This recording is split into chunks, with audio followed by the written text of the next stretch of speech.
Météo-France à l'exercice de la compétence de la Nouvelle-Calédonie en matière de météorologie.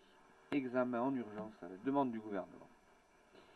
Je vous propose donc de prendre le rapport numéro 124 du 29 octobre 2012 des commissions de l'agriculture et de la pêche, de l'organisation administrative et de la fonction publique et de la législation et de la réglementation générale, et que lecture nous en soit faite par Madame Délé en page 2.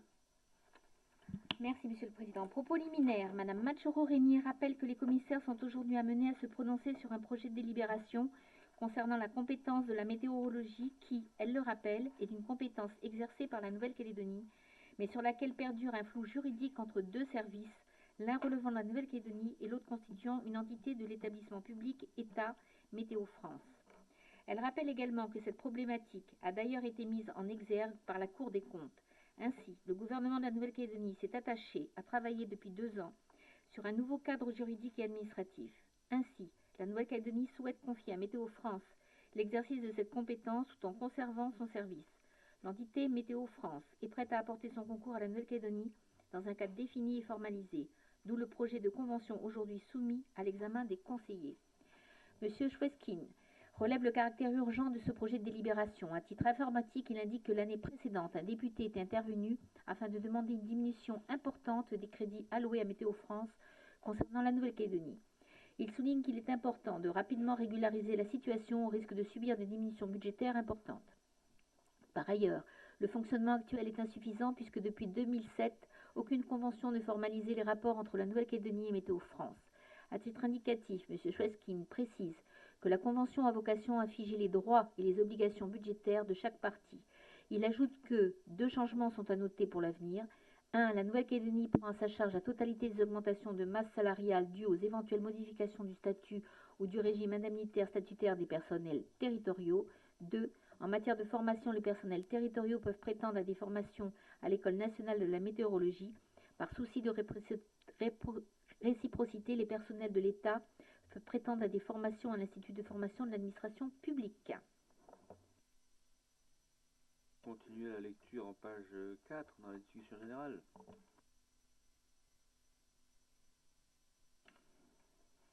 Oui ou non? Dans la discussion générale, en réponse à M. Lallier, qui a remarqué l'absence du membre du gouvernement en charge du secteur et qui s'interroge donc sur le caractère collégial de ce projet de délibération, M. Choueskin précise que ce projet de texte a fait l'objet d'une réunion de collégialité et d'une réunion du gouvernement auquel le membre du gouvernement en charge de la météorologie était présent. Il s'agit donc bien d'une décision collégiale. À la demande de Mme Machoro-Régnier, M. Fraissinet expose brièvement les grandes lignes des différents chapitres de la Convention. Chapitre 1. Il s'agit ici de préciser le concours mutuel dans les différents domaines de la météorologie. Les rapports techniques et d'investissement de Météo France et de la Nouvelle-Calédonie sont clairement exposés. En réponse à Mme Eo, qui s'interroge sur la formation des bénévoles et sur leur recrutement, M. Fraissinet indique qu'il s'agit la plupart du temps de volontaires bénéficiant d'une petite indemnité mensuelle. La formation qui leur est dispensée est minimale et pour la plus grande partie, ces personnes portent un intérêt sur la météo, donc ils réalisent ce travail pour une longue période, sauf cas exceptionnel. Notons que la Nouvelle-Calédonie sera sans doute amenée dans les années à venir à prendre à sa charge la totalité des réserves et des services de météorologie. M. Pabouty souhaite avoir connaissance de l'impact financier que cela représente. M. Fraissinet indique que le budget global en termes de personnel s'élève à environ 596 650 000, 5 millions d'euros pour l'année dernière. En termes de fonctionnement, le budget était d'environ 52 millions pour l'année dernière. En termes d'investissement, le budget était d'environ 10 millions pour l'année dernière. Chapitre 2. Peut-être qu'on peut... Non, on va continuer. Dans ce chapitre sont mentionnés les effectifs au 1er octobre 2012. Ceux-ci sont au nombre de 69, comme pour l'année précédente. M. Fraissinet précise que sur les 69 personnes, 2 sont des fonctionnaires d'État expatriés, non résidents. L'année prochaine, il n'y en aura plus qu'1 et 3 sont des fonctionnaires d'État résidents. Le recrutement comme cela est spécifié est effectué en collaboration avec la DRFFPNC.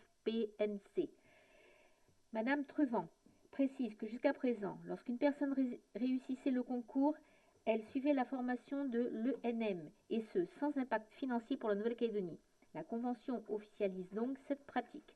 Enfin, Ce chapitre prévoit également que les recettes issues de la vente de données météorologiques publiques reviennent au budget de la Nouvelle-Calédonie. Chapitre 3. Ce chapitre fixe la durée de validité de la convention qui est fixée à 3 ans, soit jusqu'au 31 décembre 2015. Madame Machoro-Régnier souhaite connaître les possibilités envisagées à l'issue des 3 ans.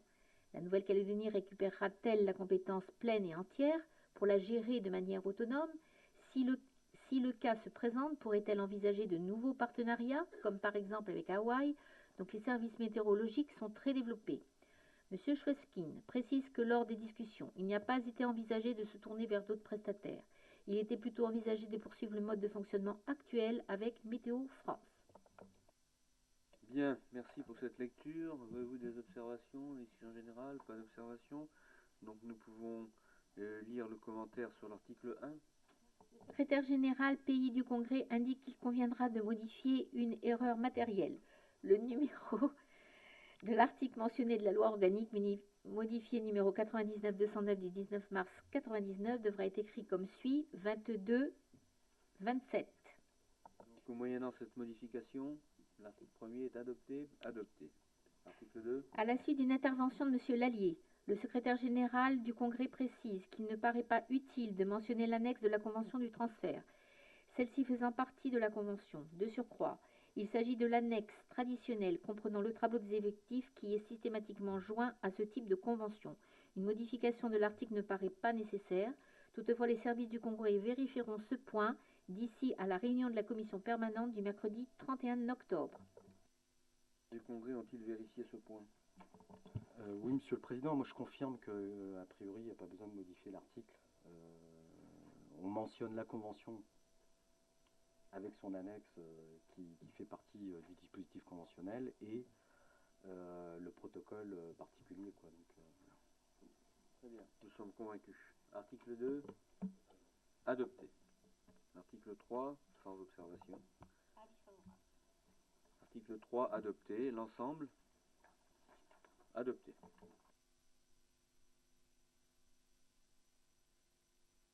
Dans l'ordre du jour suivant, le point d'ordre du jour suivant, avis sur le projet d'ordonnance portant extension et adaptation à Wallis et Futuna, en Polynésie française et en Nouvelle-Calédonie, de diverses dispositions du droit civil et du droit de l'action sociale relatifs à la protection juridique des majeurs. Il s'agit du rapport numéro 125, première partie, du 30 octobre 2012 des commissions de la législation et de la réglementation générale et de la santé et de la protection sociale, dont je propose que lecture soit faite par Madame Délé en page 4. Merci. À la demande des coprésidents des commissions, un document synthétique annexé au présent rapport, compilant différentes statistiques de l'association pour la gestion des tuetelles en Nouvelle-Calédonie est communiqué au commissaire. En réponse à Madame Vailly-Moi, Monsieur Lallier précise que l'AGTNC est une association indépendante qui a vocation à gérer le patrimoine des majeurs protégés et indique que, si les commissaires le souhaitent, cette association pourrait être auditionnée afin de présenter en détail son activité. Un second document, annexé au présent rapport, est également communiqué au commissaire présentant en détail l'activité d'un mandataire judiciaire. Dans une déclaration préliminaire, M. Travers précise que bien que les dispositions touchant la capacité des personnes soient d'application directe en Nouvelle-Calédonie, le gouvernement de la Nouvelle-Calédonie a considéré en l'espèce que des adaptations pouvaient être apportées pour permettre leur application effective en Nouvelle-Calédonie. En outre, il ajoute que le cas particulier de la profession de mandataire judiciaire, qui est une profession réglementée, pose un problème de répartition des compétences entre la Nouvelle-Calédonie et l'État. En effet, le Conseil d'État a considéré qu'il était impossible de dissocier le régime auquel sont soumis les mandataires judiciaires à la protection des majeurs des règles de fond du Code civil régissant la capacité des personnes qui relèvent actuellement de la compétence de l'État. Ce sont ces deux raisons qui expliquent le choix du gouvernement de la République de solliciter l'avis du Congrès sur le présent projet d'ordonnance. M. de Vreeland souligne que la question de la répartition des compétences évoquée par M. Travers se pose dans les mêmes termes s'agissant des professions de mandateurs liquidateurs et de représentants des créanciers. Selon lui, la délibération du Congrès qui encadre localement l'exercice de cette profession est entachée d'illégalité parce qu'adoptée par une autorité qui ne disposait pas de la compétence pour ce faire. M. Bellotte ne partage pas cette opinion. Il souligne que les dispositions évoquées par M. de Vreeland sont issues du Code du commerce et non du Code civil.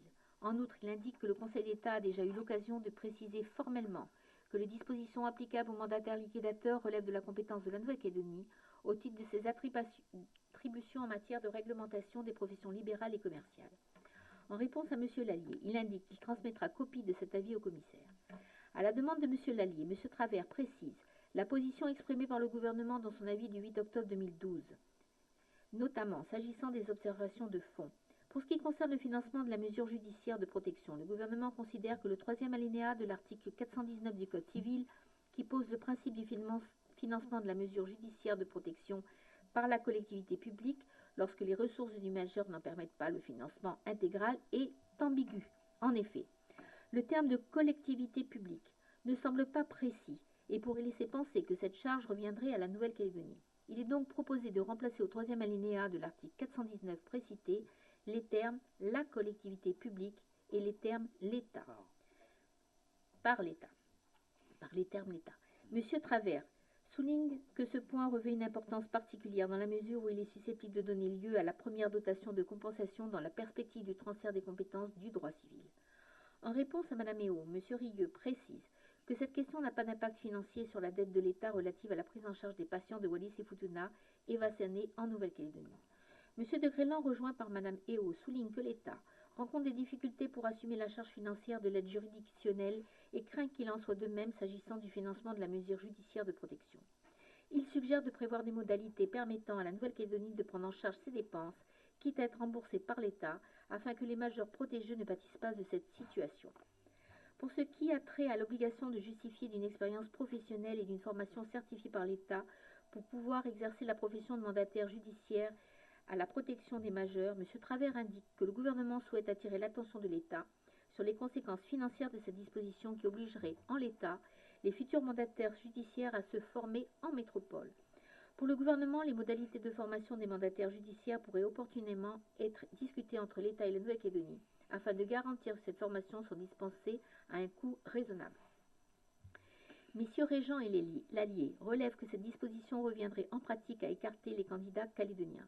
M. Lallier souhaite que les commissaires se prononcent fermement en faveur d'une certification délivrée localement et considère qu'il n'est pas envisageable, à l'orée du transfert de compétences du droit civil, d'écarter délibérément les Calédoniens de cette filière.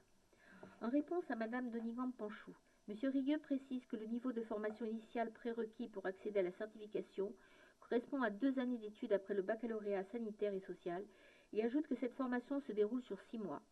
Il souligne que la profession de mandataire judiciaire vise à remplacer localement les délégués à la tutelle qui exercent actuellement en Nouvelle-Calédonie en leur apportant une plus grande professionnalisation. En réponse à Mme Matchero-Régnier, M. Rieux indique que l'Association pour la gestion des tutelles en Nouvelle-Calédonie a d'ores et déjà pris des contacts en métropole afin de décliner cette certification localement via des visioconférences. En outre, un module de formation est actuellement développé pour adapter cette certification aux particularités du système de protection sociale en vigueur en Nouvelle-Calédonie. Mme Lec fait observer que les majeurs protégés ne sont pas en règle générale dans une meilleure situation financière que le reste de la population. Selon elle, c'est bien souvent le défaut de paiement des factures ou du loyer qui permet aux proches de prendre conscience de l'état de faiblesse du majeur. M. Bellotte confirme au commissaire qu'en l'état actuel de la jurisprudence de la Cour de cassation, les dispositions du droit civil ne sauraient s'appliquer aux personnes de statut civil coutumier. Selon cette interprétation, les dispositions du projet d'ordonnance examiné ne leur seraient donc pas applicables. M. Bellotte fait observer que la Nouvelle-Calédonie est toutefois compétente pour légiférer en matière de statut civil coutumier. M. de Grélan considère que cette question, qui rejoint l'incapacité des victimes de statut civil coutumier à être indemnisées sur le fondement du droit pénal, est inquiétante, en ce qu'elle concourt à la création d'une société à 2 vitesses. M. Lallier rejoint M. de Grélan et ajoute que c'est la raison pour laquelle il n'a cessé de militer en faveur de l'interprétation entre le droit l'interpénétration entre le droit républicain et le droit coutumier.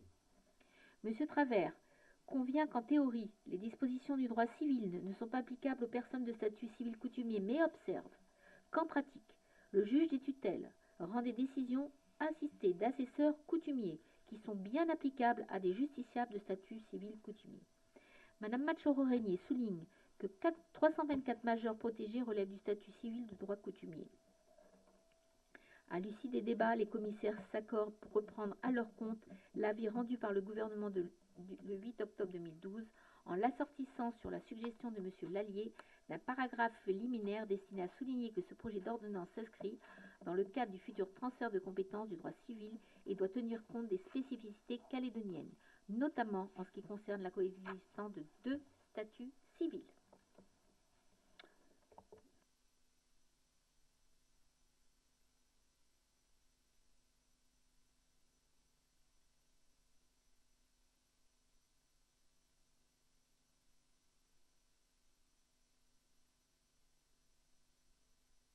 Donc de lecture du projet d'avis, c'est ça? Qui est en fait l'avis que nous propose le gouvernement, qu'on peut adopter. Non? Pas d'accord? On peut en prendre un note. Non? Vous êtes d'accord? Tout le monde l'a lu? Vous l'avez lu attentivement? Oui? Oui, Monsieur le Président, ça peut aller vite, mais on vous conseille quand même de lire au moins les paragraphes qui traduisent ce qui a été demandé par les commissions qui se sont réunies. Il s'agit notamment des premiers paragraphes jusque les deux premiers paragraphes et le sixièmement. Voilà.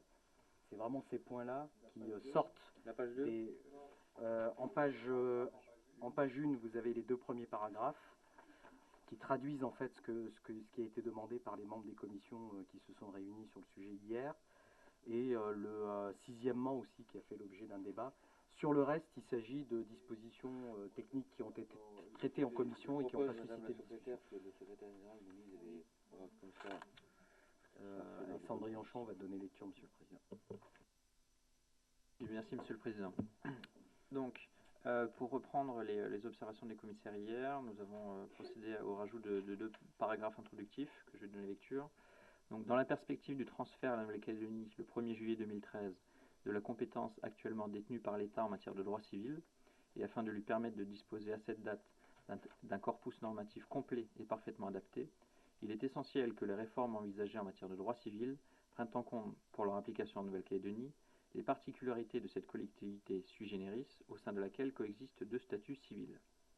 À cet égard, les membres de la commission permanente du Congrès de la Nouvelle-Calédonie estiment nécessaire de prendre appui sur la compétence transférée du droit civil pour déterminer ce qui peut constituer un socle de valeurs communes à toute la population de la Nouvelle-Calédonie, qu'elle relève d'un statut de droit commun ou d'un statut de droit coutumier, au travers notamment de la prise en considération, lors de la mise en œuvre de ces réformes, des aspects coutumiers.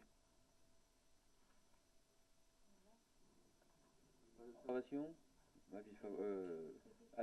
Adopté. Voilà. Et la deuxième modification donc, concerne le point 6 que vous avez en page 3, concernant donc, la formation des mandataires judiciaires. Il y avait trois données qui étaient soulignées par les membres de la commission. Un, le fait d'insister fortement auprès de l'État sur la nécessité d'exercer ces formations localement en Nouvelle-Calédonie, voire le cas échéant par le biais de téléformations, et également insister sur le fait que si ces formations devaient se faire en métropole, ça avait un coût certain, qu'il fallait là encore insister sur l'État et l'alerter sur cette situation. Donc je donne lecture du sixièmement. Vous avez dit plus que ce qui est écrit. C'est une explication de texte. Donc nous sommes d'accord. Pas d'autres observations? Donc la commission permanente est d'avis de signer l'avis.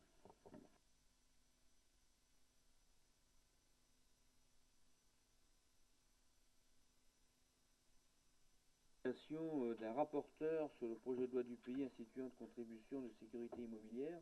Madame Dominique Zay, vous avez un candidat? Didier Leroux, qui est candidat. Vous êtes candidat? Tout le monde est d'accord? Donc Didier Leroux. Ah, Madame Machereau. Président, j'ai encore raté de coche. Simplement par rapport au rapport de présentation où je indiquais qu'il y avait 324 personnes qui étaient placées sous tutelle qui relevaient du statut coutumier, simplement rajouter que sur 1200 personnes actuellement placées sous tutelle, il y en a 324 sur 1200.